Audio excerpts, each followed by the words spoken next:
Hello friends, my name is Mukesh Chawla और आप सभी का यूटिलिटेरियन आईएएस में स्वागत है। इस वीडियो में हम पढ़ने जा रहे हैं बायोटेक्नोलॉजी के बारे में, जिसे हमने अपनी लास्ट दो वीडियोस में पहले ही जान चुके हैं। इससे रिलेटेड हम काफ़ी इन्फॉर्मेशन ले चुके हैं।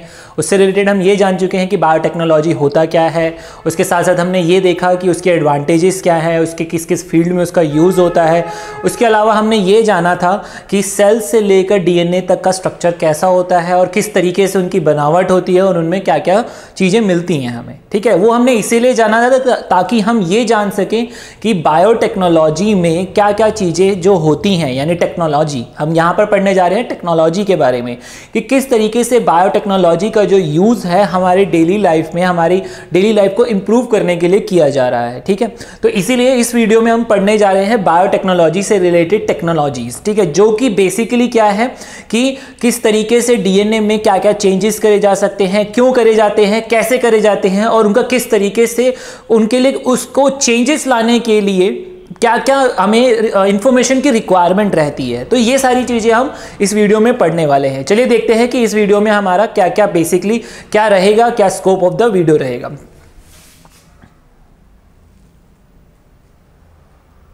तो इस वीडियो में हम सबसे पहले पढ़ेंगे डीएनए टेक्नोलॉजी के बारे में कि बेसिकली डीएनए टेक्नोलॉजी होती क्या है। डीएनए टेक्नोलॉजी मींस कि हम टेक्नोलॉजी यानी डीएनए से रिलेटेड, डीएनए जो कि हमने अपनी लास्ट वीडियो में जाना था कि डीएनए का स्ट्रक्चर कैसा होता है और वो किस किस चीज़ों से बना है और वो कहाँ से आया है। यानी वो हम जब सेल्स के अंदर जाते हैं तो हमें क्रोमोसोम्स न्यूक्लियस मिलता है, फिर क्रोमोसोम्स, उसके बाद हमें और डीप चले जाते हैं तो हमें क्रोमेटिन मिलता है, तो उसके अंदर जो हमें जाके मिलता है डीएनए। ठीक है, तो वो सारी चीज़ें हम ऑलरेडी जान चुके हैं। तो हमें यह पता है कि डीएनए क्या होता है।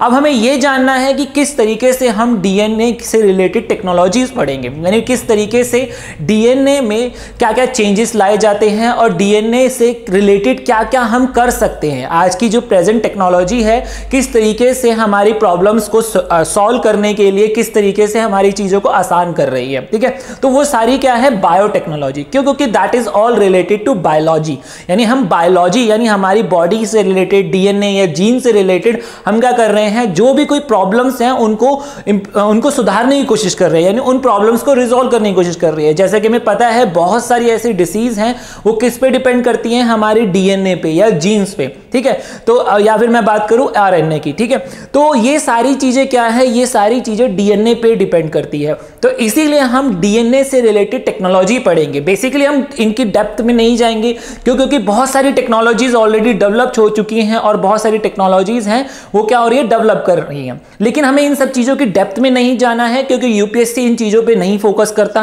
क्योंकि उनका वो ये नहीं जानते कि स्पेसिफिक टेक्नोलॉजी से रिलेटेड किस तरीके से उसका काम होता है या किस तरीके से उसमें एक पर्टिकुलर टेक्नोलॉजी किस तरीके से डीएनए पे काम करती है। तो वो सारी चीज़ें नहीं पूछता यूजुअली आपका यूपीएससी। ठीक है, उसके बाद हम देखेंगे कि डीएनए सीक्वेंसिंग क्या होती है, उसके बाद हम देखेंगे जेनेटिक इंजीनियरिंग क्या होती है, उसके बाद हम ये देखेंगे कि किस तरीके से जीनोम एडिटिंग करी जाती है और उसके बाद हम देखेंगे कि जीन थेरेपीज क्या होती है। तो ये सारी चीज़ें क्या है, हम बायोटेक्नोलॉजी से रिलेटेड, डीएनए से रिलेटेड टेक्नोलॉजीज में पढ़ने वाले हैं। फिर उसके बाद हम देखेंगे कि बेसिकली डिसीज जो है कि कौन कौन सी डिसीज हैं जो डीएनए से रिलेटेड है, यानी डीएनए से रिलेट करती हैं कि किस तरीके से डीएनए में चेंज आने पर कौन कौन सी डिसीजेस हमारे सामने आती हैं। ठीक है, और उनका क्या क्या ट्रीटमेंट है और क्या क्या ट्रीटमेंट की पॉसिबिलिटीज है।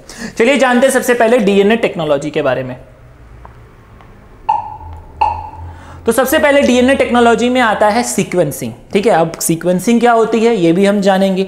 तो हमारा मेन मकसद क्या है, सबसे पहले डीएनए को जानना, क्योंकि जब तक मुझे पता ही नहीं है कि डीएनए में क्या होता है, देखो हमारे हर एक ह्यूमन बीइंग का डीएनए क्या है, अलग अलग है। यानी उसका अगर हम स्ट्रक्चर तैयार करें, क्योंकि मैंने आपको बताया था उसमें क्या होता है ATCG, यानी these are the nitrogenous bases, और यही जो बेस पेयर्स होते हैं। ठीक है, जैसे कि मैंने बताया था कि अभी हम देखेंगे कि किस तरीके से उनकी पेयरिंग होती है। ठीक है, वो भी हमने सीखी थी पहले। तो ये सारी चीजें क्या होती है, वो हर किसी यानी हर एक ह्यूमन बीइंग में ये बेस पेयर क्या होते हैं, हर का यही बेस पेयर होता है, यानी ATCG ही होते हैं हर एक के डीएनए के अंदर। बस फर्क क्या होता है, हर एक का अरेंजमेंट अलग होता है। तो अगर किसी पर्सन को या किसी ह्यूमन बीइंग को एक पर्टिकुलर डिसीज है, तो उसके लिए हमें क्या जानना जरूरी है, उस पर्टिकुलर या पर्सन का हमें जीनोम स्ट्रक्चर यानी डीएनए की सीक्वेंसिंग कैसी है, यानी किस तरीके का उसका ATCG किस तरीके से किस सीक्वेंस में उनके डीएनए में लगे हुए हैं, ये हमारे लिए जानना बहुत जरूरी है। ठीक है, तो इसीलिए डीएनए सीक्वेंसिंग इस चीजों पे फोकस करता है। ठीक है, उसके बाद आता है हमारा डीएनए एनालिसिस। अगर हमें पता चल जाए कि भाई हमारी बॉडी में डीएनए का स्ट्रक्चर कैसा है, डीएनए का स्ट्रक्चर मींस कि किस तरीके से सारी चीजें अरेंज हैं, यानी किस तरीके से नाइट्रोजीनियस बेसिस अरेंज हैं, कौन कौन से क्रोमोसोम्स हैं, किस तरीके के क्रोमोसोम्स में कहीं आपने सुना होगा क्रोमोसोम डिसऑर्डर्स भी होते हैं। ठीक है, उसके अलावा वो भी हम देखेंगे जब हम डिसीजेस के बारे में पढ़ेंगे। ठीक है, तो अगर मुझे डीएनए से रिलेटेड यानी मुझे किसी डिसीज का बेसिकली क्या करना है, ट्रीटमेंट करना है, और वो किस पे बेस्ड है, डीएनए बेस्ड है, तो मुझे ये पता होना चाहिए कि सीक्वेंस कैसा है उनके, यानी उनके बेस स्ट्रक्चर का। उसके बाद मुझे एनालिसिस करना है, यानी किस तरीके से मैं उसको एनालिसिस कर सकता हूं। तो उसके लिए हमारे सामने आता है कि बेसिकली क्या है, DNA is a very very small quantity. जैसे कि मैंने बताया था वो किन चीजों से बना है, वो बेसिकली एलिमेंट से मिलकर ही बना है, यानी हाइड्रोजन, कार्बन, फॉस्फेट और उसके अलावा शुगर स्ट्रक्चर है। ठीक है, दे आर जस्ट मॉलिक्यूल्स, और उनका साइज कितना होता है, they are very very small. तो उन चीजों को एनालाइज करना बहुत मुश्किल होता है, तो इसीलिए क्या करा जाता है, उनकी कॉपीज बनाई जाती है, मिलियन ऑफ कॉपीज बनाई जाती है, जिसे हम क्या कहते हैं, PCR, जो कि आपने बहुत ज्यादा सुना भी होगा RT-PCR के बारे में, जो आपके कोरोना वायरस की बेसिकली ट्रीटमेंट नहीं, आपकी टेस्टिंग के लिए यूज करा जा रहा है। ठीक है, उसके अलावा और भी बहुत सारी चीजें हैं, मतलब टेस्टिंग के लिए यूज करा गया है, और उसी टेक्नोलॉजी पे बेस्ड क्या है, सारी की सारी चीजें हो रही हैं। ठीक है, तो वो क्या है, that is a polymerase chain reaction. तो वो क्या करता है, किस तरीके से काम करता है, वो भी हम देखेंगे, क्योंकि वो क्या बताता है कि किस तरीके से हम डीएनए को एनालिसिस कर सकते हैं, और एनालिसिस करने के लिए वो क्या करता है, चीजों को कॉपीज बना देता है। किस तरीके से बनाता है वो हम जरूर देखेंगे। ठीक है, उसके बाद आती है जीनोम एडिटिंग, यानी डीएनए एडिटिंग बेसिकली। तो डीएनए एडिटिंग होती क्या है, अब हमें पता चल गया कि सीक्वेंस कैसा है, अब हमने उसको एनालाइज कर लिया। एनालाइज करने के बाद सबसे इंपॉर्टेंट चीज यही है कि हमें कौन सा, जो हमारे डीएनए का कौन सा पार्ट है जो कि क्या है, इम्परफेक्ट है, या किसी में कोई बेसिकली इस पार्ट की वजह से क्या है, एक पर्टिकुलर हमारे पास डीएनए का स्ट्रक्चर है। ठीक है, उस पर्टिकुलर छोटे से पार्ट में क्या है, हमारा क्या है, दैट इज इम्परफेक्ट। इम्परफेक्ट का मीन्स या तो वो गलत लगा हुआ है, या फिर क्या है, उसने वो बाय बर्थ आया था, लेकिन हुआ क्या कि अगर इस पार्ट को हम अलग कर दे या इसको चेंज कर दे या किसी भी तरीके से इसमें कुछ हम अपनी एडिटिंग कर दे, तो जिससे क्या होगा, हमारा जो बॉडी का जो बेसिक बॉडी में जो हमारी प्रॉब्लम है उसको रिजॉल्व करा जा सकता है। ठीक है, तो इसीलिए क्या करा जाता है, आपकी डीएनए एडिटिंग करी जाती है, जिसे आपने सुना होगा CRISPR-9 के बारे में, CRISPR-Cas9। उसके अलावा हमारे पास बेसिकली और भी टेक्नोलॉजीज हैं जो कि CRISPR बेस्ड ही हैं। तो वो क्या करता है, वो बेसिकली हमारे डीएनए में एडिटिंग करने के लिए यूज करे जाते हैं। क्यों, क्योंकि हमें ये पता चल गया कि बेसिकली ये जो डिसीज थी वो किस वजह से हो रही थी, कि भाई इस पूरे डीएनए में इतना छोटा पार्ट था, वो इम्परफेक्ट था। अब मुझे क्या करना है, उस पार्ट को निकालना है और उसके बिहाफ पे कोई दूसरा पार्ट लगाना है, या फिर मुझे इस पार्ट को निकाल के क्या करना है, अलग करना है और बाकियों को जोड़ देना है। दैट डिपेंड्स कि किस तरीके से हमने उसको एनालाइज करने के बाद हमें पता चला है। तो उससे हम क्या कहते हैं, डीएनए एडिटिंग। ठीक है, जिसे हम बेसिकली जीनोम एडिटिंग भी कह सकते हैं, क्योंकि बेसिकली क्या है, जीनोम में हम जीन्स की एडिटिंग करते हैं और डीएनए में हम एक particular, DNA is basically the whole strand. ठीक है, वो जो हमारे पास जो पूरा का पूरा क्रोमेटिन है, दैट इज द डीएनए, जिसमें हमारे 3.2 बिलियन बेसिस होते हैं। तो वो क्या है, हम उसमें कहीं पे भी चेंज कर सकते हैं। और जीन क्या करता है, gene are basically used to create the protein. जो ही जीन क्या करते हैं, हमें डिफरेंट प्रोटीन्स, जो कि हमारे डिफरेंट प्रोटीन्स अलग अलग बॉडी के स्ट्रक्चर को तैयार करने के लिए, बेसिकली अलग अलग बॉडी के, अगर मेरी बॉडी में ये जो मेरा हैंड है,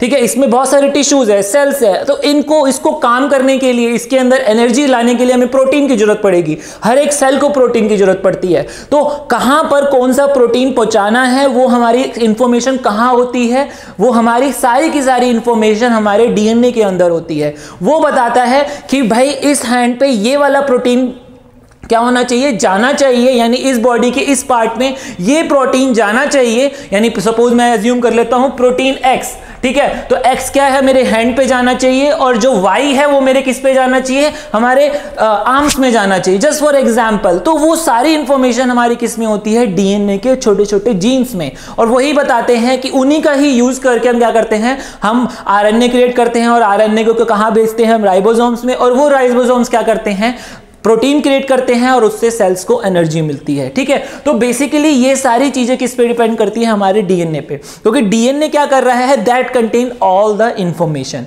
तो सबसे पहले हम पढ़ने वाले हैं DNA sequencing. Basically DNA sequencing होती क्या है।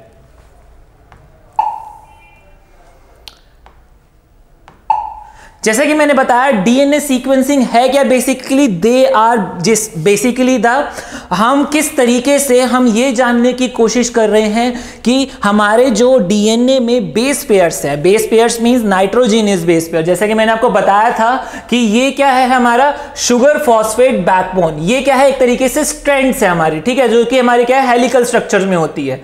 उसके बीच में हमारे क्या होते हैं, ए टी सी जी, ठीक है, तो ये क्या है, हमारे नाइट्रोजीनियस बेसिस, यानी जैसे कि मैंने आपको लास्ट लेक्चर में बताया भी था, उसमें है क्या, एक सीडी है, सीडी के साइड में क्या है, हमारे स्टिक है, और उसको क्या है, बीच में जो रंग्स है हमारी, वो क्या है, हमारी ये यानी ए टी सी जी। अब वो क्या है, ए टी और सी जी क्या है, basically they are basically molecules, और वो क्या है, हाइड्रोजन बॉन्डिंग के थ्रू क्या है, एक दूसरे से जुड़े हुए हैं। ठीक है, अब मैं देखो यहां पर क्या है, जस्ट फॉर एग्जाम्पल मैं आपको बता रहा हूं कि यहां पर क्या है, अगर मैं एक स्ट्रैंड को कंसीडर करूं, तो अगर मैं ऊपर से स्टार्ट करता हूं तो पहला क्या है, ए, ठीक है, उसके बाद है जी, उसके बाद है टी, उसके बाद है फिर ए, फिर क्या है सी, फिर उसके बाद क्या है जी। This is what this is basically, this is the sequencing. यही तो क्या है, डीएनए की सीक्वेंसिंग है कि किस तरीके से हर एक बॉडी के अंदर, यानी हर एक ह्यूमन बीइंग के अंदर किस तरीके से ये जो डीएनए सीक्वेंस में लगे हुए हैं, that we called DNA sequencing. यानी हमें यह जानना है कि जो हमारे पास, जैसे कि मैंने बताया था कि क्रोमोसोम्स हैं हमारे, और उसी क्रोमोसोम्स को अगर हम खोल देते हैं तो दैट इज क्रोमेटिन, और उसी क्रोमेटिन में क्या है, हमारे बेस पेयर लगे हुए हैं, दैट इज बेसिकली डीएनए। ठीक है, और उस सिंगल स्ट्रैंड को यानी थ्रेड को हम क्रोमेटिन का नाम दे रहे हैं, और उसमें छोटे छोटे बेस पेयर्स को, बेस पेयर्स जो होते हैं वो हमारे डीएनए को प्रिपेयर करते हैं। ठीक है, तो what is this, DNA means determining the order of 4 chemical building blocks called bases that make up the DNA molecules। जैसे कि मैंने बताया कि यही क्या कर रहे हैं, क्योंकि अगर जब तक मुझे किसी डिसीज का क्योर निकालना है, मुझे ये पता होना चाहिए कि उसकी सीक्वेंसिंग कैसी है। अगर जब तक मुझे सीक्वेंसिंग नहीं पता होगी तो मैं उसको एनालाइज नहीं कर सकता, और जब तक मैं एनालाइज नहीं कर सकता तो उसकी मैं एडिटिंग भी नहीं कर सकता। तो that's why this process is very important. तो इसीलिए क्या है, ह्यूमन जीनोम प्रोजेक्ट, जिसके बारे में आपने बहुत ज्यादा न्यूज में सुना होगा, अगर आप करंट अफेयर्स रेगुलर पढ़ रहे हैं तो आपने उन चीजों के बारे में बहुत सुना होगा कि ह्यूमन जीनोम प्रोजेक्ट या अर्थ जीनोम प्रोजेक्ट के ऊपर क्या है, बहुत काम चल रहा है, और इंडिया में भी चल रहा है। ठीक है, तो बेसिकली वो करना क्या चाह रहे हैं कि किसी भी बॉडी, यानी एक पूरे ऑल ओवर इंडिया में कुछ पर्टिकुलर पर्संस के जीनोम्स के स्ट्रक्चर को कैप्चर करने की कोशिश कर रहे हैं, ताकि उनका क्या कर सके, हम उनकी सीक्वेंसिंग जान सके। जैसे कि हमें पता है कि कुछ पर्टिकुलर सोसाइटीज हैं, ठीक है, जैसे कि मैं बात करूं गुजरात, अगर कुछ ट्राइब्स की बात करें, ठीक है, तो वो ट्राइब्स में से अगर एक पर्सन ले, अगर उनका हम जीनोम जान लेंगे तो ऑलमोस्ट हमें बेसिकली हमें क्या पता चल जाएगा, ऑलमोस्ट हमें उस सोसाइटी या उस ट्राइब की एक पर्टिकुलर जीनोम सीक्वेंसिंग के बारे में पता चल जाएगा, क्योंकि एक जो ट्राइब होती है ऑलमोस्ट क्या करते हैं, उनका जो जीनोम सीक्वेंसिंग होती है वो ऑलमोस्ट सेम होती है, कुछ ही बेस पेयर में चेंजेस होते हैं। क्यों? क्योंकि उनकी जो जनरेशन होती है, उनकी जो इनहेरिटेंस होती है वो क्या होती है, उनका जो इनहेरिटेंस होता है वो एक पर्सन से होता है, या बहुत ही कम, यानी सपोज हजारों साल पहले क्या है, उस ट्राइब में सिर्फ 10 ही लोग थे, उस 10 लोग से क्या हुआ है, आज के टाइम में उस ट्राइब में 50,000 40,000 या सपोज लाख लोग आ गए हैं। तो वो एक्चुअल में जो उनकी सीक्वेंसिंग जो होगी, यानी अगर हम किसी एक पर्सन की जान लेंगे तो हमें ये ये पता चल जाएगा कि जो 2000-3000 साल पहले उस ट्राइब के जो 10% थे, जो बिल्कुल स्टार्टिंग में थे, उनकी सीक्वेंसिंग क्या रही होगी, क्योंकि वहीं उन्हीं 10% से क्या है आज के 10 लाख या लाख या 50,000 लोग उस ट्राइब में एग्जिस्ट कर रहे हैं, और वही क्या है उनका बेस है। तो हम ये जान सकते हैं कि पास्ट में यानी 2000 साल पहले उनकी क्या सीक्वेंसिंग रही होगी। तो अगर मैं एक पर्सन की सीक्वेंसिंग जान लूंगा तो मैं उस ट्राइब की सीक्वेंसिंग की अप्रॉक्स ऑलमोस्ट जो सीक्वेंसिंग है या 95 to 99% तक की सीक्वेंसिंग मैं जान सकता हूं। ठीक है, तो इस तरीके से हमारे लिए ये सीक्वेंसिंग जानना बहुत जरूरी है, और जब तक मुझे सीक्वेंसिंग नहीं पता होगी, जैसा कि मैंने बताया, तो मैं एनालाइज नहीं कर सकता और किसी भी चीज में एडिटिंग भी नहीं कर सकता। ठीक है, तो the kind of genetic information that is carried in a particular DNA segment, that is example the stretch of the DNA contain genes which stretches carry regulatory instructions and turning gene on and off। ठीक है, basically यही बता रहे हैं कि यही जो jeans होते हैं ये एक्चुअल में बहुत सारी इंफॉर्मेशन कैरी करते हैं, जैसे कि मैंने अभी बताया कि they carry the information how to create protein and which protein need to create to provide particular body या पर्टिकुलर बॉडी पार्ट, किस बॉडी पार्ट में कौन सा प्रोटीन जाना है, तो वो इंफॉर्मेशन भी किस में एग्जिस्ट करेगी, आपके जीन्स में। And the sequence data can highlight the changes in the gene that में कॉज डिसीज, जैसा कि मैंने बताया कि यही डिसीज जो है कि हमें पता चल सकता है एक पर्टिकुलर जीन में ये प्रॉब्लम है, तो हमें उसके लिए क्या जानना जरूरी है, उसकी सीक्वेंसिंग जानना बहुत जरूरी है। ठीक है, अब जैसे कि हमें पता है कि बेसिकली ये क्या होता है हमारा डीएनए सीक्वेंसिंग में सबसे इंपॉर्टेंट चीज क्या होती है हमारा कि कौन सा जो हमारा नाइट्रोजीनियस बेस है वो किससे लगा हुआ है। तो यानी हमें पता है जैसे कि एडेनाइन क्या है हमारे थाइमाइन के साथ ही हमेशा क्या होगा, बॉन्डिंग करेगा, हाइड्रोजन बॉन्डिंग करेगा, और साइटोसाइन क्या करेगा, ग्यूएनाइन के साथ हमेशा क्या करेगा, हाइड्रोजन बॉन्डिंग करता है। तो यानी अगर मेरा सीक्वेंसिंग ऑर्डर इस तरीके से, जैसा कि मैंने बताया ये क्या था हमारा ए जी टी ए सी जी, तो दैट मींस एक स्ट्रैंड में यानी इस स्ट्रैंड में हमारे अगर इस तरीके से सीक्वेंसिंग है तो ऑटोमेटिकली जो हमारा ऑपोजिट स्ट्रैंड होगा उसमें किस तरीके की सीक्वेंसिंग होगी। हमें जैसे कि पता है कि ए के साथ किसकी बॉन्डिंग होगी, हमेशा टी की, तो यानी सामने वाली स्ट्रैंड में क्या रहेगा, हमेशा टी रहेगा, और जी के साथ क्या रहेगी, सी की बॉन्डिंग रहेगी। ठीक है, सी की बॉन्डिंग रहेगी।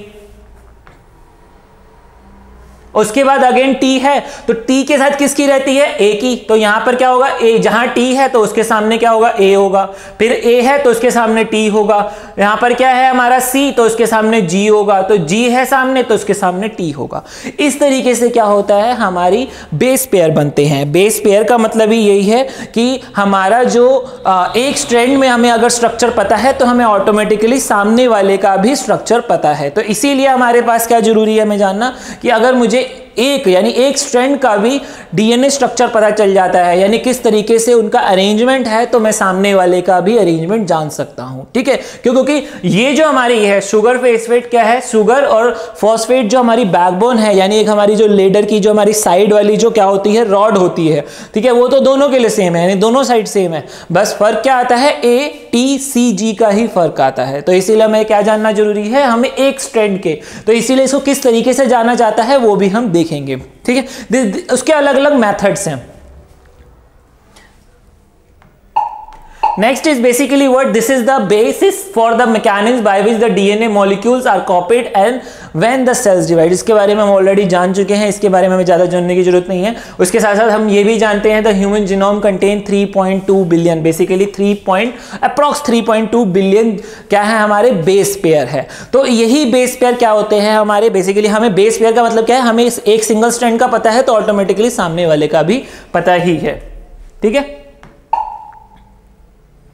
This is one of the method. ठीक है, इसमें हम क्या करते हैं, this is the Nanopore based DNA sequencing. हम क्या कर रहे हैं, हम एक एक को सीक्वेंस करने की कोशिश कर रहे हैं। किस तरीके से कर रहे हैं, by using very very tiny particle. जैसे कि हमें पता है कि हम नैनो टेक्नोलॉजी का यूज कर सकते हैं, और नैनो टेक्नोलॉजी में नैनो का साइज कितना होता है, 10⁻⁹ मीटर। ठीक है, और हमारा जो डीएनए स्ट्रक्चर है वो जो जिन मॉलिक्यूल से मिलकर बना है तो उनका भी साइज क्या होता है, अप्रॉक्स इतना ही होता है। ठीक है, इवन इससे थोड़ा सा बड़ा ही होता है। ठीक है, तो हम नैनो टेक्नोलॉजी का यूज करके क्या कर सकते हैं, हम उनकी सीक्वेंस को जान सकते हैं। किस तरीके से कर रहे हैं, बेसिकली हमारे पास क्या है, हमारे पास छोटे छोटे पोर्स हैं, यानी उस नैनो पोर्स हैं। ठीक है, उस नैनो पोर्स से बेसिकली क्या कर रहे हैं, हम involves the threadings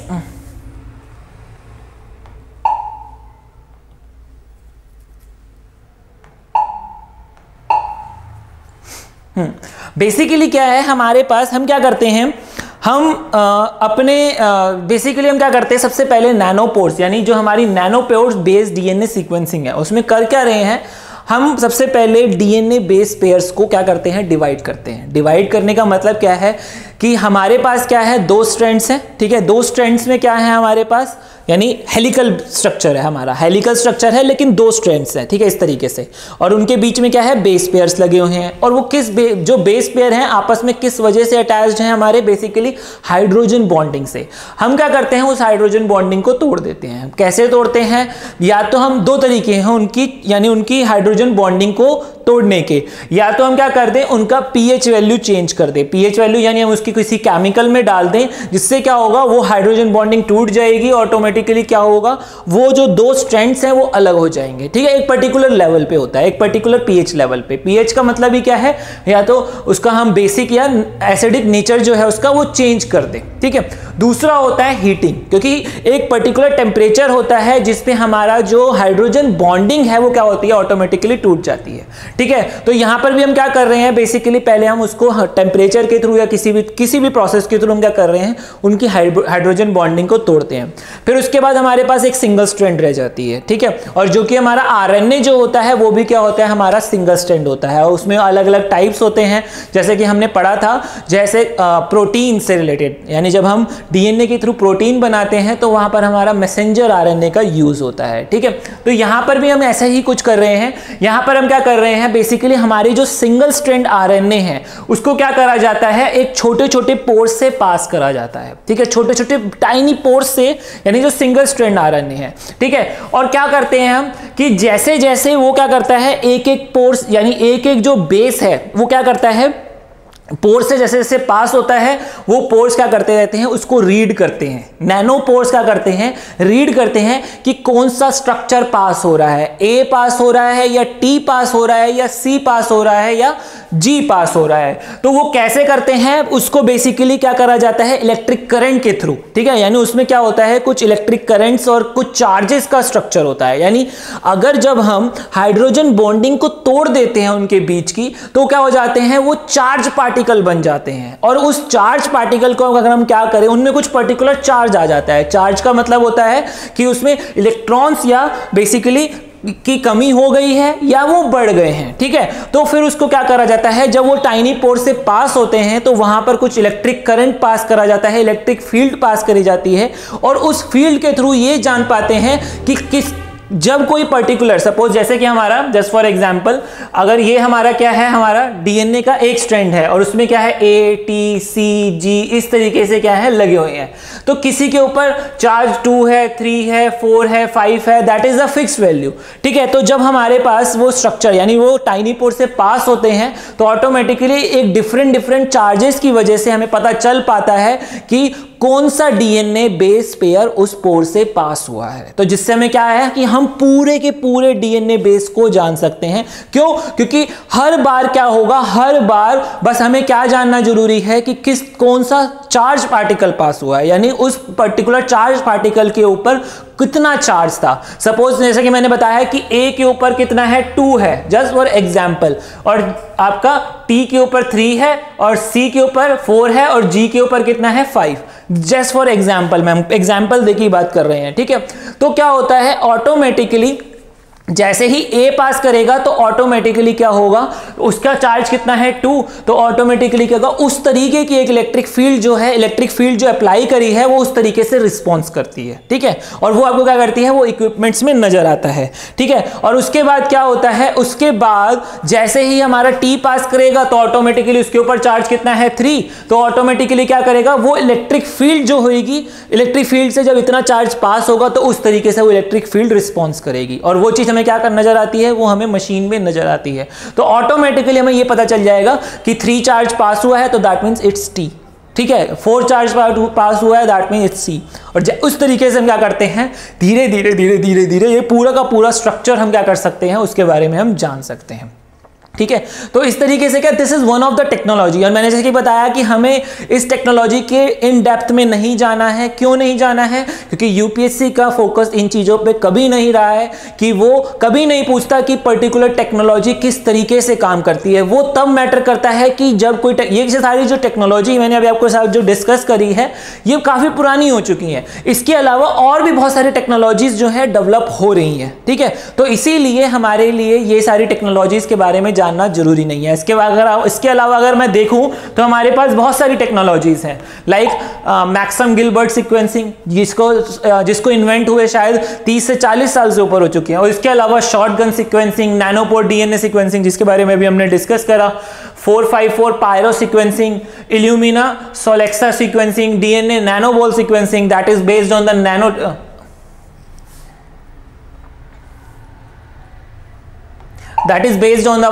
nano technology. ठीक है, ये जो हमारी टेक्नोलॉजी है सेंगर सीक्वेंसिंग, ये अभी डेवलपिंग स्टेज पे है। इसको कहा जाता है कि this is very fast technology. हाँ, अगर ये टेक्नोलॉजी जैसी इन केस अगर in future, very near future develop हो जाती है, तो ये हमारे लिए क्या हो जाती है, हमारे लिए इंपॉर्टेंट हो जाती है। क्यों? क्योंकि यूपीएससी इन चीजों पे फोकस करता है कि करंट अफेयर में कि वो क्या करेगा कि एक छोटा सा वर्ड डाल देगा, Sengar sequencing is recently in news for this is related for which things. ठीक है, तो वो पूछ सकता है। ठीक है, क्यों? क्योंकि वो क्या होगी, करंट अफेयर का पार्ट होगा। अदरवाइज जो पुरानी टेक्नोलॉजीज हैं जिनको डेवलप हुए 10 से 12 साल हो चुके हैं, तो हमें बस ये जानना जरूरी है कि हम सीक्वेंसिंग कर कैसे रहे, मतलब सीक्वेंसिंग करने का रीजन क्या है, सीक्वेंसिंग से हमारा क्या क्या एडवांटेज हो सकता है। तो चलिए देखते हैं कि इसके बेसिक एडवांटेज क्या क्या हो सकते हैं सीक्वेंसिंग के थ्रू। तो सबसे पहले क्या है कि the able to compare large stretches of DNA. ठीक है, able to compare the large stretches of DNA, that is the 1 million bases or more from different individual quickly and cheaply. Basically जो आज के टाइम में new technologies हैं, जो अभी present जो टेक्नोलॉजीज हैं, उनका यूज करके हम क्या कर सकते हैं, एक सिंगल गो में हम 1 मिलियन बेस पेयर को क्या कर सकते हैं, जान सकते हैं। ठीक है, आज के टाइम में तो ऐसा है कि हम एक साल में नियर अबाउट ज्यादा ना सही तो हम 1 लाख बिलियन यानी 1 लाख बिलियन जो क्या कर सकते हैं, हम बेस पेयर्स को क्या कर सकते हैं, एनालाइज कर सकते हैं, सीक्वेंसिंग कर सकते हैं। और जैसे कि हमें पता है कि हमारे पास 3.2 बिलियन बेस पेयर होते हैं। ठीक है, एक पर्टिकुलर पर्सन में। तो ऑटोमेटिकली अगर आप 1 लाख से डिवाइड करेंगे तो अप्रोक्सीमेटली आप एक साल में 30,000 से ज्यादा लोगों को क्या कर सकते हैं, 30,000 अप्रॉक्स 30,000 लोगों को क्या कर सकते हैं, आप उनकी सीक्वेंसिंग कर सकते हैं। और इसके अलावा अब जो नए मेथड्स आ रहे हैं उनको डेवलप करा जा रहा है, और वो क्या कर पाएंगे, नियर फ्यूचर उनकी वो कॉस्ट भी कम कर देंगे, और इनसे क्या कर पाएंगे, हम और भी ज्यादा फास्ट सीक्वेंसिंग कर पाएंगे। ठीक है, तो बेसिकली क्या है, the ability to sequence the genome more rapidly and cost effectively creates vast potential for diagnosis and therapy. जैसे कि मैंने बताया कि अगर मुझे डायग्नोसिस पता चल जाएगा कि बेसिकली हो क्या रहा है, मतलब कि मेरी सीक्वेंसिंग करने का रीजन क्या है, रीजन यही है कि डिसीज को क्योर करना। अगर मुझे जितनी जल्दी सीक्वेंसिंग पता चल पाएगी तो मैं उतनी ही जल्दी किस तरीके का ट्रीटमेंट देना है, कौन सी थेरेपी देनी है, वो मैं आसानी से कोई भी जो डॉक्टर है बेसिकली वो दे पाएगा, और वो जान पाएगा कि इस पर्सन को ये बीमारी है तो इस तरीके की टैबलेट देनी चाहिए, इस तरीके से क्या होना चाहिए, इनको ये चीजें प्रोवाइड करनी चाहिए। ठीक है, ठीक है। तो सबसे पहली चीज जैसे कि मैंने बताया, डिसीज में सबसे पहला एग्जांपल ये क्या होता है, cancer. For example, the physicians are increasingly able to use the sequence data to identify the particular type of the cancer patient has, and this enables the physician to make the better choices for treatment, जैसा कि मैंने अभी आपको बताया। And DNA sequencing to unravel the genomic details of some 30 types of cancer। 30 types of cancers का क्या है, genome structure अभी तक जो है रिसर्चर जान चुके हैं। और अगर हमें ये पता है, क्योंकि बेसिकली क्या है, DNA इज बेसिकली कैंसर जो है वो किस चीज से है, बेसिकली एक पर्टिकुलर डिसीज है, और वो जिस चीज से हो रही है अगर मुझे उसका जीनोम स्ट्रक्चर पता चल जाएगा तो ऑटोमेटिकली मैं उस चीज को डिस्ट्रॉय कैसे करा जा सकता है, किस तरीके से करा जा सकता है, वो आसानी से जान पाऊंगा। क्यों, कब हो पाएगा वो, अगर मैं डीएनए सीक्वेंसिंग कर लूं, चाहे वो डीएनए हो चाहे वो आरएनए हो। और बेसिकली डीएनए सीक्वेंसिंग करने के लिए हम क्या कर रहे हैं, डीएनए को आरएनए में ही कन्वर्ट कर रहे हैं, यानी उसको सिंगल स्ट्रैंड पार्टिकल में कन्वर्ट कर रहे हैं। दोनों में थोड़ा सा फर्क होता है जो कि अभी हम नहीं जान रहे। यहां पर हमारा मेन एम यही है कि बेसिकली बेस पेयर्स का, यानी बेसिस जो है वो किस तरीके से उनको स्ट्रक्चर, यानी किस स्ट्रक्चर में वो लगे हुए हैं, ठीक है। उनमें बस एक यही स्ट्रक्चर होता है कि उसमें हमारे जो बेस पेयर 4 हैं उसमें 4 जो है एक उसमें से एक अलग होता है, ठीक है। तो how the gene activity is control in different tissues and the role of the gene regulation in the disease. अगर मुझे सीक्वेंसिंग पता होगी तो ऑटोमेटिकली मैं ये सारी चीजें कर सकता हूं, ठीक है। उसके अलावा to examine the development of common and the complex disease such as the heart disease, diabetes, ठीक है, ठीक है, डायबिटीज एंड इनहेरिटेड डिसीज, ठीक है, कि किस तरीके से जो हमारी पुश्तैनी यानी किसी पीढ़ी दर पीढ़ी कोई बीमारी चलती आ रही है तो उसका भी क्या करा जा सकता है, ट्रीटमेंट करा जा सकता है। कैसे, by determining the DNA sequencing, यानी सीक्वेंसिंग यानी अगर हम डीएनए की सीक्वेंस कर ले कि किसी पर्टिकुलर, जैसे कि मैंने बताया था ट्राइब्स में, अगर किसी ट्राइब में पर्टिकुलर हमारी क्या होती है, पर्टिकुलर कोई बीमारी चलती आ रही है तो हम उस पर्टिकुलर ट्राइब की बीमारी को जान सकते हैं। अगर मुझे उस एक पर्टिकुलर पर्सन, अगर उस ट्राइब में एक पर्टिकुलर पर्सन की भी अगर उस बंदे को वो बीमारी है तो हम क्या करें, उसका जीनोम सीक्वेंसिंग कर लें या डीएनए सीक्वेंसिंग कर लें तो हम क्या कर सकते हैं, उसका ट्रीटमेंट कर सकते हैं। अगर उसका ट्रीटमेंट होगा तो ऑलमोस्ट हम पूरी की पूरी ट्राइब का क्या कर सकते हैं, हम उसका डिसीज का क्योर निकाल सकते हैं, ठीक है।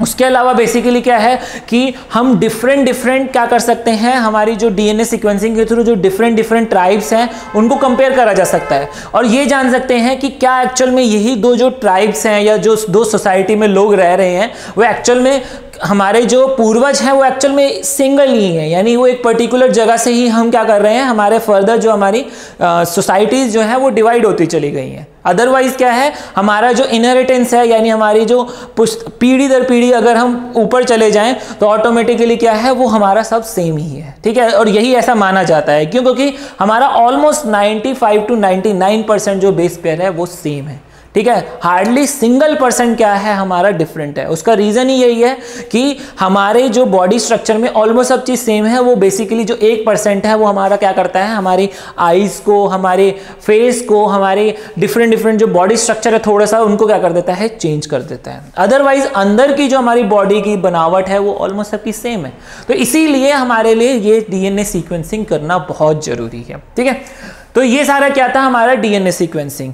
तो उसके बाद आता है हमारा बेसिकली इसके बाद हम पढ़ने जा रहे हैं जेनेटिक इंजीनियरिंग के बारे में। बेसिकली जेनेटिक इंजीनियरिंग क्या करता है, जेनेटिक इंजीनियरिंग हमें ये बताता है कि किस तरीके से हम डीएनए को मॉडिफाई कर सकते हैं, ठीक है। एक था हमारा एडिटिंग, ठीक है, उसको भी हम जानेंगे कि एडिटिंग बेसिकली कैसे हो रही है, और एक हो रहा है मॉडिफाइंग करना। एडिटिंग और मॉडिफाइंग में ज्यादा फर्क नहीं है, बेसिकली हम यहां पर डीएनए की एडिटिंग करने की सोच रहे हैं, ठीक है। वहां पर हम जीनोम एडिटिंग सीखेंगे। जीनोम एडिटिंग मतलब बेसिकली जीनोम से रिलेटेड, यानी किस तरीके से एक पर्टिकुलर जो जीनोम स्ट्रक्चर होता है, हम सारे के सारे जीन्स को जानने के बाद किस तरीके से एडिटिंग कर सकते हैं, जिसे हम बेसिकली आपने सुना होगा क्रिस्पर Cas9 जो हमारी टेक्नोलॉजी है that is based on genome editing, ठीक है। वो क्या है, हमारी जीनोम एडिटिंग है और उसी का यूज करके हम क्या कर पाते हैं, आज तक मतलब उसके बारे में आपने बहुत सुना भी होगा और उसके रिलेटेड आपने कंट्रोवर्सीज भी सुनी होगी कि एक डॉक्टर ने एक ट्विंस बेबीज को क्या करा है, बेसिकली उनको बर्थ करवाया है, ठीक है। यानी उन्होंने क्या करी थी, जीनोम एडिटिंग करी थी और उसके बाद उनके जो पेरेंट्स में जो बीमारी थी उसको क्या करा है, उसने क्योर करा था, ठीक है। तो वो सारी भी चीज भी हम देखेंगे, ठीक है। तो यहां पर तो हम क्या पढ़ने वाले हैं अभी, हम जेनेटिक इंजीनियरिंग के बारे में। What is basically genetic engineering? Genetic engineering basically is a modification और you can say the manipulation, ठीक है, manipulation of DNA to alter an organism's characteristics in a particular way. यानी हम क्या कर रहे हैं, एक पर्टिकुलर वे में एक पर्टिकुलर ऑर्गेनिज्म के डीएनए को मैनिपुलेट करते हैं या उसको मॉडिफाई करते हैं। कैसे करते हैं वो भी हम देखेंगे और उसका यूज कहां होता है वो भी हम देखेंगे। और किस तरीके से होता है वो भी हम देखेंगे, ठीक है। तो बेसिकली हम यही कर रहे हैं कि पहले तो हमें उसके लिए क्या जानना जरूरी था, यानी अगर हम चीज को मैनिपुलेट कर रहे हैं तो मैनिपुलेट करने से पहले मेरे लिए क्या जानना जरूरी था, उसकी सीक्वेंसिंग। अगर मुझे सीक्वेंसिंग पता होगी तभी तो मैं मैनिपुलेट कर सकता हूं, तो इसलिए पहले हमने ये जाना कि सीक्वेंसिंग क्या होती है और उसके डिफरेंट डिफरेंट मेथड्स भी हैं और कौन से मेथड अभी डेवलप हो रहे हैं, और जैसा कि मैंने बताया उसके अभी हमें जानने की जरूरत नहीं है। इन फ्यूचर अगर कोई रिसेंटली कोई डेवलप होगा तो हम उसके बारे में जरूर पढ़ेंगे, ठीक है। तो ये क्या है हमारा जेनेटिक इंजीनियरिंग, कि जेनेटिक इंजीनियरिंग में हम क्या कर रहे हैं, हम उसको मैनिपुलेट करना सीख रहे हैं। कैसे करते हैं वो भी देखते हैं, ठीक है। तो basically genetic engineering is basically called genetic modification, ठीक है। और उसको कैसे करा जाता है, bye changing one base pair, या मैं क्या करूं, एक सिंगल बेस पेयर को क्या करूं, चेंज कर दूं। कहने का मतलब है AT है, ठीक है, या CG है, उसको क्या करूं मैं, चेंज कर दूं by changing one base pair. उसके अलावा कैसे करा जा सकता है, by deleting a whole region of DNA, यानी कोई पर्टिकुलर DNA का जो रीजन है वही क्या करूं मैं, डिलीट कर दूं। उसके अलावा by introducing an additional copy of the gene, जैसे कि मैंने बताया कि अगर कोई पर्टिकुलर जीन में प्रॉब्लम है उस, और जो कि इनहेरिटली नहीं आई है, न्यू बाय बर्थ आई है, तो हम क्या कर सकते हैं, फादर से यानी पेरेंट से, फादर या मदर से उनका जीनोम सीक्वेंसिंग करके उनके DNA से क्या कर सकते हैं, उनके DNA को लेकर और कंपेयर करके कि कौन सा DNA है, यानी कौन सा जो जीन है वो प्रॉब्लम है यानी वो इम्परफेक्ट है, उसको वहां से निकाल दिया जाए और पेरेंट का DNA को यानी पेरेंट के जीन को उसकी जगह पे लगा दिया जाए। That we called introducing an additional copy of a gene. दूसरा होता है extracting DNA from another organism's genome and combining with the DNA of that individual, ठीक है। That is the same thing, additional copy डालना, या फिर हम उसको क्या कर रहे हैं कि दूसरे पर्सन को हम उसके DNA को क्या कर रहे हैं, दूसरे में यानी पहले वाले में मर्ज कर रहे हैं, ठीक है। That is the almost same thing, ठीक है। तो दीज आर बेसिक प्रोसेसेस कि किस तरीके से हम क्या करते हैं, जेनेटिक मॉडिफिकेशन करते हैं। That we called genetic engineering. और जेनेटिक इंजीनियरिंग हमारी कहां कहां यूज होती है, आपने सुना होगा जेनेटिकली मॉडिफाइड ऑर्गेनिजम्स, जो कि आप एनवायरमेंट एंड इकोलॉजी में बहुत बार पढ़ा भी होगा आपने। तो वो कैसे करा जा सकता है, उसमें भी हम क्या करते हैं, हम जीन्स को या DNA को बेसिकली क्या करते हैं, एडिट करते हैं। कि भाई हमें पता है कि अगर मैं एक पर्टिकुलर जीन को हटाने से उसमें चेंज लाने से उसकी ग्रोथ बढ़ सकती है, या वो किसी पर्टिकुलर टेम्परेचर में सर्वाइव कर सकता था लेकिन नहीं कर पाया, या अगर हमें ये चेंज करना है तो वो सारी चीज हम क्या कर सकते हैं, वो हम जीन एडिटिंग के थ्रू करा जा सकता है, यानी बेसिकली जेनेटिक इंजीनियरिंग के थ्रू करा जाता है कि हमें किसी भी तरीके का कोई भी कैरेक्टरिस्टिक चेंज लाना है, ठीक है। अगर हमें पता है कि एक ऑर्गेनिज्म है यानी एक एनिमल है, वो क्या करता है, कोल्ड रीजन में ही सर्वाइव कर सकता है, लेकिन हमें यह भी पता है कि ग्लोबल वार्मिंग बढ़ने वाली है, बहुत ज़्यादा बढ़ भी रही है, और अगर हम चाहें तो उसके जीन्स में एडिटिंग लाके हम उसको इस तरीके का बना सकते हैं कि वो क्या करे, वो गर्मी आने पर भी सर्वाइव कर सके। कि भाई सर्दी वहाँ पर बर्फ़ नहीं है, कोल्ड रीजन नहीं है, और वहाँ की बर्फ़ मेल्ट कर रही है, आइस मेल्ट हो रही है, और अगर मुझे उसे क्या करना है, फिर भी उसे वहाँ सर्वाइव कराना है, तो मैं क्या कर सकता हूँ, ये भी पॉसिबल है, ठीक है। दैट विल टेक टाइम, क्योंकि इन चीज़ों पे रिसर्च कम हो रही है, यानी अभी इतनी नहीं हुई है, कुछ पर्टिकुलर स्पेसिफिक रीजन से हो रही है, ठीक है। तो जिस वजह से ये जो कि अभी के लिए जरूरी है, ठीक है, तो उन चीजों पे क्या है, रिसर्च हो रही है, तो वो सारी चीजें क्या करते हैं, किसके थ्रू होती है, हमारी जेनेटिक इंजीनियरिंग के थ्रू ही होते हैं, ठीक है। तो बेसिकली जेनेटिक इंजीनियरिंग क्या होता है, it is basically used to enhance और modify the characteristics of an individual. That is basically the job of the genetic engineering. किस तरीके से होती है वो पता चल गया हमें। Apply to any organism from virus to ship, virus से लेकर एक शिप तक के में भी करी जा सकती है। वायरस जैसे कि हमें पता है बहुत सारे वायरसेस में उसका यूज करा जाता है कि किस तरीके से एक पर्टिकुलर वायरस को हम क्या करें, उसकी जीनोम एडिटिंग करते हैं और फिर उसके बाद क्या करें, वापस बॉडी के ऑर्गेनिज्म में यानी किसी पर्टिकुलर ह्यूमन बीइंग के अंदर डाल दें, तो जिससे क्या होगा कि जो न्यू वायरस है वो क्या करेगा, रेप्लिकेट होना स्टार्ट करेगा और वो पहले वाले वायरसेस को क्या करेगा, डिलीट करना स्टार्ट कर देगा, यानी खत्म करना स्टार्ट कर देगा। तो ऑटोमेटिकली जो नया वाला वायरस होगा वो हमारी बॉडी के लिए हेल्पफुल होगा, क्योंकि वो इसको इस तरीके से बनाया जाएगा। तो इस तरीके से हम क्या कर सकते हैं, इसको वायरसेस में भी अप्लाई करा जा सकता है, शिप्स के अंदर भी अप्लाई कर सकते हैं, मतलब वायरस से लेकर शिप तक, ठीक है। जैसे कि genetic engineering can be used to produce plants that have a higher nutritional value, जैसे कि मैंने बताया कि प्लांट्स में करा जा सकता है, और can tolerate the exposure to the herbicides. ठीक है, तो ये सब क्या है हमारा बेसिकली क्या है, ये जेनेटिक इंजीनियरिंग। अब हम पढ़ेंगे रिकॉम्बिनेंट डीएनए टेक्नोलॉजी के बारे में कि बेसिकली रिकॉम्बिनेंट डीएनए टेक्नोलॉजी होती क्या है। अभी हमने जाना कि जेनेटिक इंजीनियरिंग क्या होती है। बेसिकली हम उसमें क्या कर रहे हैं, अपने जीन्स की एडिटिंग कर रहे हैं, यू कैन से डीएनए की एडिटिंग करनी है। बेसिकली जीन्स क्या है हमारे, they are the part of the DNA structure. जो डीएनए हमारा क्रोमेटिन जो हमारा पूरा स्ट्रक्चर है उसी का क्या है, जीन्स हमारे छोटे छोटे पार्ट्स हैं जो कि हमारे प्रोटीन बनाने में हेल्प करते हैं, क्योंकि जीन से ही हमें इंफॉर्मेशन प्रोवाइड होती है किसको, राइबोसोम्स को, कि उसको किस तरीके का प्रोटीन जनरेट करना है, जो कि आगे फर्दर बॉडी की फंक्शनिंग के लिए काम आते हैं। तो अब यहां पर मुद्दा आता है कि हम रिकॉम्बिनेंट टेक्नोलॉजी डीएनए टेक्नोलॉजी में करते क्या है। Basically recombinant DNA technology is basically the synonym of our genetic engineering. ठीक है, that we call genetic cloning, जिसके बारे में अभी हम देखेंगे कि किस तरीके से क्लोनिंग किसे कहा जा रहा है। क्लोनिंग का मतलब वो नहीं है कि जो हम सोचते हैं कि आपने सुना देखा होगा बहुत सारी मूवीज में, बहुत सारी फिक्शन मूवीज होती हैं जिसमें क्लोन जनरेट हो जाते हैं, that is somewhere the same thing, but यहां पर उस लेवल की क्लोनिंग नहीं करी जाती। हम सिर्फ यहां पर डीएनए की क्लोनिंग करते हैं। और बेसिकली होता क्या है, डीएनए ही तो क्या करता है, पूरी बॉडी को जनरेट करता है। यानी डीएनए की इंफॉर्मेशन है अगर हमारे पास, तो हम एक पूरा का पूरा बॉडी स्ट्रक्चर प्रिपेयर कर सकते हैं, यानी बना सकते हैं। ठीक है, तो बेसिकली रिकॉम्बिनेंट डीएनए टेक्नोलॉजी में हम क्या करते हैं, दो डिफरेंट ऑर्गेनिजम्स के डीएनए को या जीन्स को क्या करते हैं, हम मिलाते हैं और एक होस्ट सेल में डालते हैं और उसको फिर वहां पर आगे बनने के लिए छोड़ देते हैं।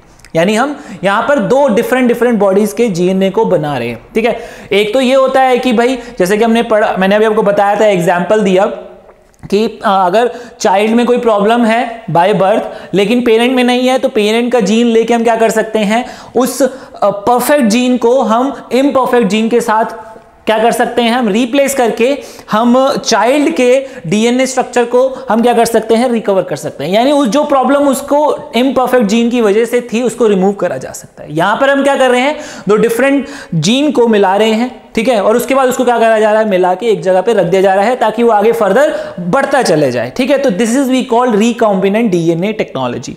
और जो हमारा नया डीएनए जो बनता है उससे हम क्या कहते हैं, रिकॉम्बिनेंट डीएनए। ठीक है, तो यहां पर हमारे सबसे इंपॉर्टेंट चीज, जैसे कि मैंने बताया, it is popularly termed as gene cloning. ठीक है, इसे हम क्या कहते हैं, जीन क्लोनिंग के नाम से बुलाया जाता है।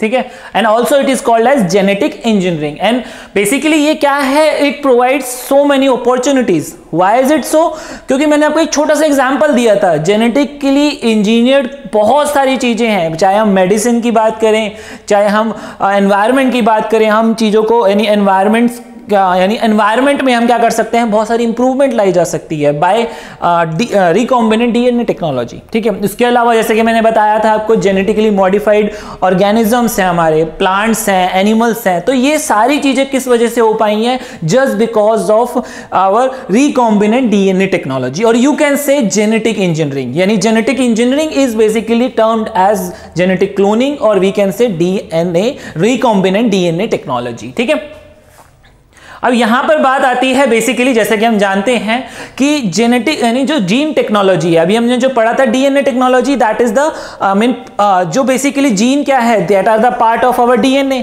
तो अगर हम डीएनए टेक्नोलॉजी की बात कर रहे हैं तो वहीं पर हमारी जीन टेक्नोलॉजी की भी बात आएगी ही आएगी। तो gene technology is the modification of genetic properties of an organism by the use of recombinant DNA technology। ठीक है, और बेसिकली जीन्स होते क्या है, genes can be seen as, यानी सीन मतलब कि हम ऐसा एज्यूम करा जा सकता है, दे आर द सॉफ्टवेयर, और वी कैन से प्रोग्रामिंग, और बेसिकली वो प्रोग्रामिंग ही तो होती है। क्यों होती है प्रोग्रामिंग, क्योंकि जिस तरीके की वो प्रोग्रामिंग, अगर एक सॉफ्टवेयर है, ठीक है, और अगर उस सॉफ्टवेयर में एक पर्टिकुलर प्रोग्रामिंग हो रखी है, तो वो क्या करेगा, हर बार सेम उसी तरीके से काम करेगा। सपोज एक प्रोग्रामिंग हो रखी है 2 आपको क्या करने हैं, इनपुट डालने हैं, और वो क्या करेगा, 2 इनपुट क्या करेंगे, आपको प्लस करके ही देंगे। That is we call somewhere programming. ठीक है, आप क्या करते हो, कैलकुलेटर में 2 डालते हो, प्लस का बटन दबाते हो, और 3 डालते हो और इक्वल टू का साइन दबाते हो, तो ऑटोमेटिकली वो क्या करता है, आपको रिजल्ट दे देता है। आप जितना मर्जी बड़ा नंबर दे दो तो ऑटोमेटिकली वो क्या करेगा, वो ऑटोमेटिकली आपको रिजल्ट क्या देगा, प्लस करके। That is we called programming actually. ठीक है, तो उसी तरीके से हमारे जो हमारे जो बेसिकली जीन्स होते हैं वो भी एक तरीके से प्रोग्रामिंग की तरह काम करते हैं, क्योंकि जीन से ही हमें क्या मिलता है, हमारे उनके पास एक प्रोग्रामिंग ही है वो। क्यों? क्योंकि वो ही हमें इंफॉर्मेशन देते हैं कि किस तरीके का प्रोटीन बनाना है, यानी कौन सा प्रोटीन बनाना है, किस बॉडी स्ट्रक्चर में जाना है, कितने कंट्रोल में बनाना है। ठीक है, तो ये सारी चीज किस पे डिपेंड करती है, जीन पे। तो अगर हम जीन को चेंज कर दें एज पर आवर रिक्वायरमेंट, तो ऑटोमेटिकली हम क्या कर सकते हैं, हम उस तरीके की अपना डीएनए स्ट्रक्चर बना सकते हैं। क्योंकि जीन चेंज होगा तो ऑटोमेटिकली प्रोग्रामिंग चेंज हुई, और प्रोग्रामिंग चेंज हुई तो ऑटोमेटिकली क्या होगा, उसका फंक्शनिंग चेंज हो जाएगी। और जैसे कि मैंने बताया कि जीन क्या कर रहा है, हमारे इंफॉर्मेशन दे रहा है, यानी हमारे को एक इंस्ट्रक्शन दे रहा है। ठीक है, और ऑटोमेटिकली जो इंस्ट्रक्शन दी जाएगी, जीन क्या है, छोटे छोटे पार्ट्स हैं। किसके छोटे छोटे पार्ट्स हैं, जो हमारे 3.2 बिलियन पेयर, मैंने बिलियन बेस पेयर है, उसके अगर मैं बात करूं 1000 base pair, even it can be 1 lakh base pair, up to 1 lakh. ठीक है, तो it is basically it could be 1% of the DNA structure. तो मैक्सिमम 1% हो सकता है, अदरवाइज 1000 2000 डीएनए बेस पेयर को मिला दे तो उसे हम क्या कहते हैं, जीन कहते हैं। ठीक है, जीन यानी जैसे कि हमने लास्ट वीडियो में देखा भी था, हमने जाना भी था। ठीक है, तो बेसिकली वो छोटे छोटे जीन क्या करते हैं, इतने बड़े डीएनए स्ट्रक्चर का जो पार्ट है वो हमारे को इंफॉर्मेशन देते हैं। तो अगर जिस तरीके से अगर मैं उसमें चेंजेस लाऊंगा तो ऑटोमेटिकली क्या होगा, उस तरीके से ही हमारा आगे का जो किस तरीके का प्रोटीन जनरेट होना है, किस तरीके की इंफॉर्मेशन जानी है, वो ऑटोमेटिकली चेंज हो जाएगी। ठीक है, तो वही चीज क्या होती है, जैसे इंफॉर्मेशन जाएगी वैसे ही उसका कैरेक्टरिस्टिक चेंज हो जाएगा। कैरेक्टरिस्टिक्स मींस कि अगर मैं बेसिकली मैंने आपको बताया ना, जीन क्या करते हैं, हमारी बॉडी के स्ट्रक्चर को डिफाइन करते हैं कि हमारी आईज का कलर कैसा होगा, हमारी फेस का स्किन का कलर कैसा होगा, हमारी आईज ब्राउन रहेंगी या हमारी आईज बड़ी रहेंगी, छोटी रहेंगी। तो ये सारी चीज किस पे डिपेंड करती है, जीन पे। तो अगर मैं ये चेंज कर दूंगा तो ऑटोमेटिकली क्या होगा, वो हमारी बॉडी के स्ट्रक्चर को चेंज कर देगा। उसी तरीके से चाहे वो किसी भी ऑर्गेनिज्म का हो, चाहे वो प्लांट का हो, चाहे एनिमल का हो, चाहे वो किसी का भी हो, तो ऑटोमेटिकली क्या होगा, वो अगर जीन चेंज होगा तो उसका कैरेक्टरिस्टिक चेंज हो जाएगा। ठीक है, तो इसी क्वालिटी का यूज करके हम इसको हर फील्ड में यूज कर सकते हैं। जहां पर भी हमारी जीन की, यानी जहां पर भी हमारी डीएनए है या जीन है, तो वहां पर हम क्या कर सकते हैं, इस टेक्नोलॉजी का यूज करके चीजों को इंप्रूव करा जा सकता है, और करा भी गया है। जैसे कि आपने सुना होगा गोल्डन राइस के बारे में, और उसके अलावा बहुत सारे जेनेटिकली आपने बीटी कॉटन के बारे में सुना होगा। तो what are these thing, these are genetically modified organism. उसके अलावा बीटी और ब्रिंजल के बारे में सुना होगा। तो ये सारे क्या है, हमारे जेनेटिकली मॉडिफाइड ऑर्गेनिजम्स ही तो हैं, यानी जेनेटिकली मॉडिफाइड क्या हमारे प्लांट्स हैं। ठीक है, फ्रूट्स हो गए या फिर जो आगे इन फ्यूचर जैसे भी आएंगे। ठीक है, तो इस तरीके से हम क्या कर सकते हैं, हम इनको चेंज करके हम क्या कर सकते हैं, हम चीजों को इंप्रूव कर सकते हैं। ठीक है, ठीक है, और जैसा कि मैंने बताया बेसिकली करा क्या जा रहा है, बेसिकली 2 डीएनए को मिला के ही क्या करा जा रहा है, उनको दो जीन्स को मिला के क्या कर रहे हैं, उनको एक होस्ट सेल में डालते हैं और फिर उनको वहां पर रेप्लिकेट करने के लिए छोड़ दिया जाता है। किस तरीके से करा जाता है वो भी देखते हैं और विद एग्जाम्पल देखते हैं। ठीक है, तो सबसे पहला जो जिसमें प्रोसेस आता है, पहला आता है isolation and purification of our nucleic acid. ठीक है, and what is the nucleic acid, that is DNA. What is DNA, DNA की फुल फॉर्म ही तो यही है हमारी, डी राइबोक्सी न्यूक्लिक एसिड। न्यूक्लिक एसिड का मतलब ही क्या है कि वो जो स्ट्रक्चर है हमारा वो न्यूक्लिक एसिडिक है। ठीक है, यानी एसिड है वो हमारे न्यूक्लिक एसिड्स है। ठीक है, तो वो सबसे पहले क्या करा जाता है कि हमें किस स्ट्रक्चर को किसके साथ मिलाना है उसको क्या करते हैं, हम आइसोलेट करते हैं। आइसोलेट का मतलब क्या है कि हमारा जो डीएनए होता है, यानी न्यूक्लिक एसिड का जो हमारा डीएनए जो है बेसिकली उसको क्या करा है, वो हमारे किसके अंदर एग्जिस्ट करता है, हमारे क्रोमोसोम्स के अंदर एग्जिस्ट करता है। तो हम उसको क्या करते हैं, न्यूक्लियस से निकाल के, वहां से निकाल के उसको आइसोलेट करते हैं। आइसोलेट मींस उसको एक पर्टिकुलर टेस्ट ट्यूब में रख दिया गया है। ठीक है, अब जब उसको टेस्ट ट्यूब में रखा जाएगा तो उसके बाद क्या करा जाएगा, उसके बाद सबसे पहले आता है कटिंग डीएनए मॉलिक्यूल्स। अब हमें क्या करना है कि हमें 2 डीएनए स्ट्रक्चर्स को, यानी 2 जीन्स को मिलाना है बेसिकली। अब 2 जीन्स मिलेंगे तो उससे क्या होगा, 2 जीन्स मिलाने के लिए हमें उस तरीके का कि अगर मुझे कोई भी चीज मिलानी है, सपोज कि अगर मुझे किसी भी 2 चीजों को मिलाना है तो ऑटोमेटिकली क्या होना चाहिए, एक चीज दूसरी चीज के साथ फिट बैठनी चाहिए। तो उसको फिट बैठाने के लिए हमें क्या करना पड़ता है, इसको इस तरीके से कट करा जाता है दोनों जीन्स को कि वो क्या कर सके, जब दोनों कंबाइन हो। कंबाइन के लिए हमारे पास क्या होना जरूरी है, जैसा कि मैंने बताया था कि हमारा सीक्वेंसिंग के टाइम हमें पता है कि हमारा जो ए है वो टी के साथ ही क्या करेगा, हमेशा बॉन्डिंग करेगा, और जो हमारा सी है वो जी के साथ बॉन्डिंग करेगा। तो उसी तरीके से जब हम इन दोनों दोनों को मिलाते हैं तो ऑटोमेटिकली क्या होना जरूरी है, इनको इस तरीके से कट करा जाता है कि जो ए है यानी पहले का ए जो है वो दूसरे के क्या किसके साथ कंबाइन हो, टी के साथ, दूसरे का अगर पहले का जो सी है तो दूसरे का क्या आना चाहिए, उसके साथ जी ओवरलैप करना चाहिए, वो भी देखते हैं किस तरीके से। ठीक है, उसके बाद क्या आता है स्प्लाइसिंग। पहले हमने क्या करा, आइसोलेट करा दोनों को, दो क्या कहते हैं हमारे दो जीन्स को, फिर उनको कट करा। कट किस तरीके से करा कि वो दोनों क्या करें, जो हमारी जिस तरीके से उनकी बॉन्डिंग होती है वो उस तरीके से ओवरलैप करें। ठीक है, इसलिए उसको पहले कट करा गया है, फिर कट करने के बाद उसको स्प्लाइस करा गया। स्प्लाइस मतलब एक दूसरे के साथ मिलाया जाएगा,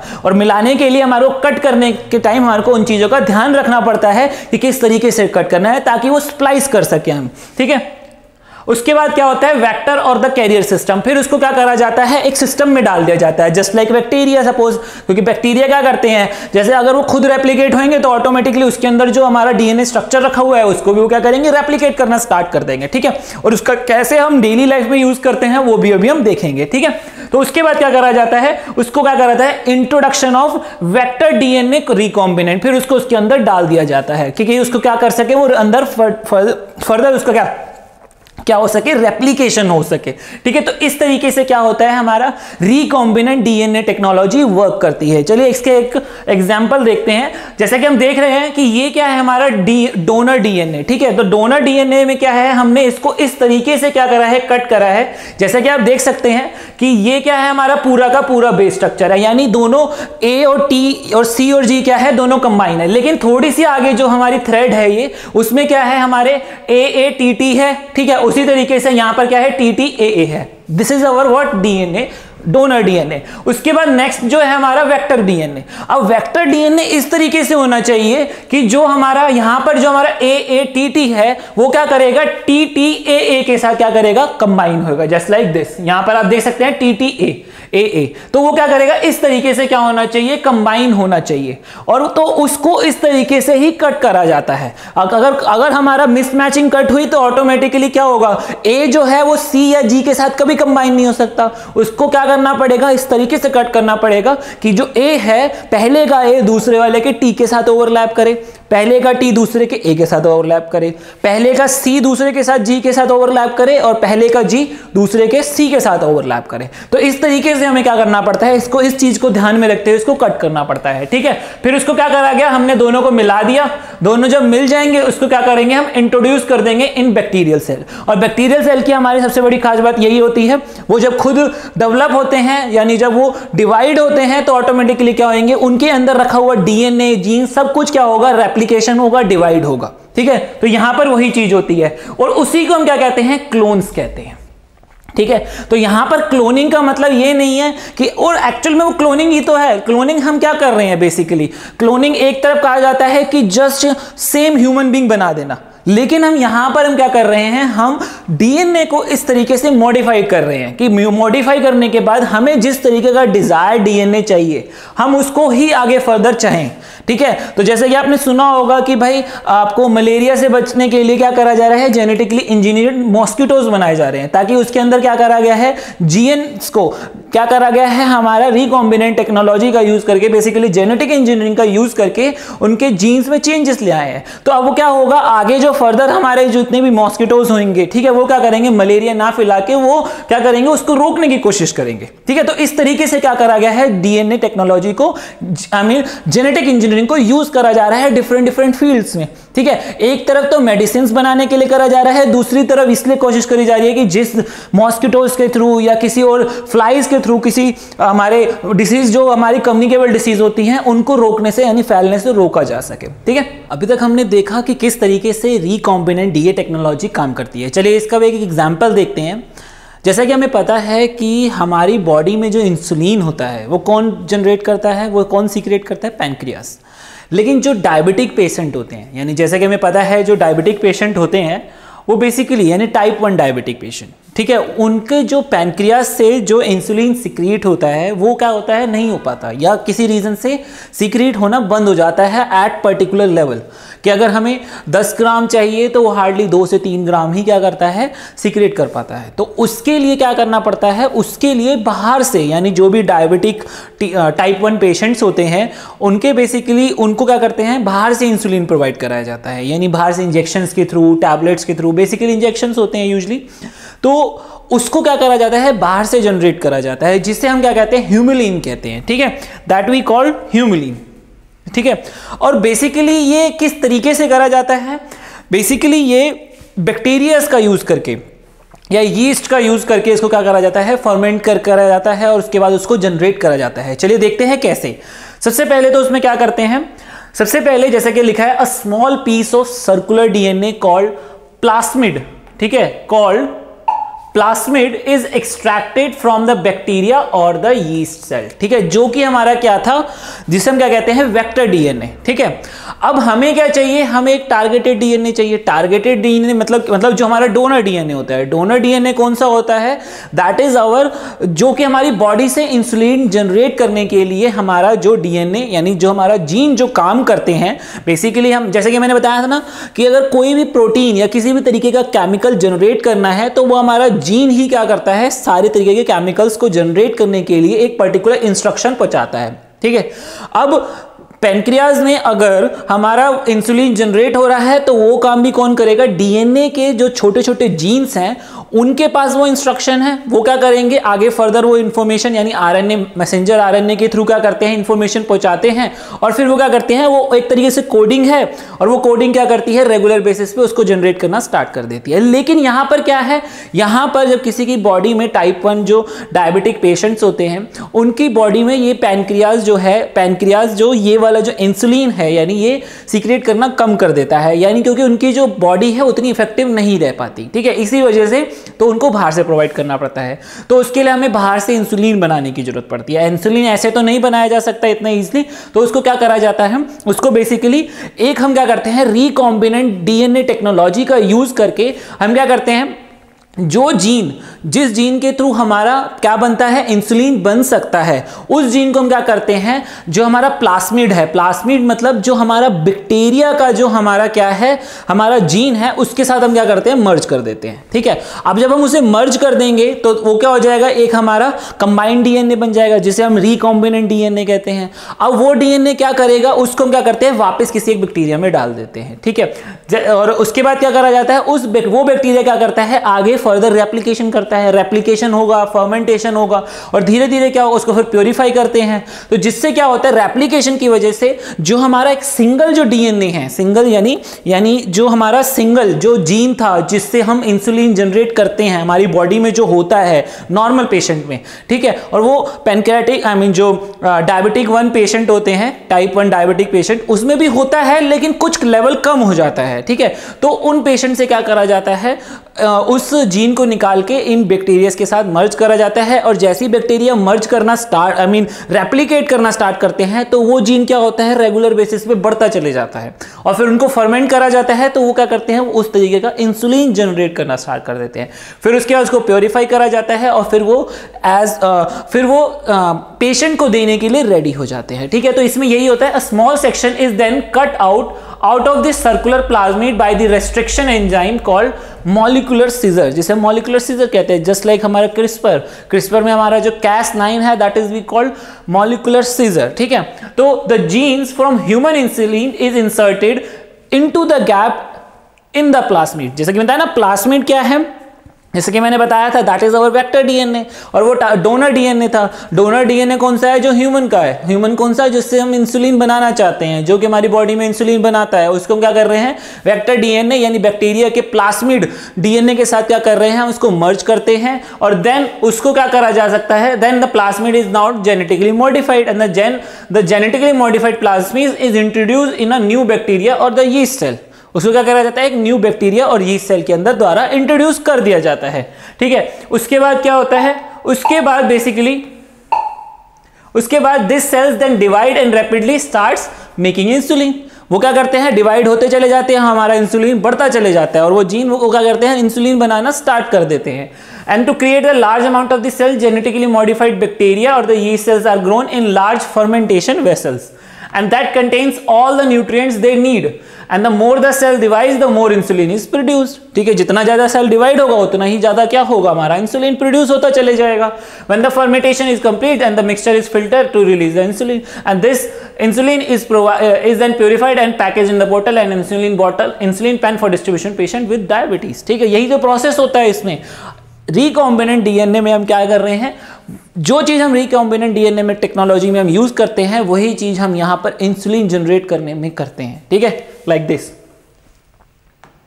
ठीक है, तो यहां पर वही करा है हमने, ये हमारा प्लास्मिड डीएनए है और इससे क्या करा हमने, सीजर का यूज करके इस प्लास्मिड डीएनए से एक छोटा सा सेक्शन क्या करा, कट कर दिया और इस सेक्शन में क्या करा हमने, ह्यूमन डीएनए जो हमारा ह्यूमन इंसुलिन जीन था, जिस जीन के थ्रू हम क्या करते हैं, इंसुलिन जनरेट कर सकते हैं, उस जीन को हमने क्या करा, इस प्लास्मिड डीएनए के साथ मर्ज कर दिया, रिकॉम्बिनेंट डीएनए टेक्नोलॉजी।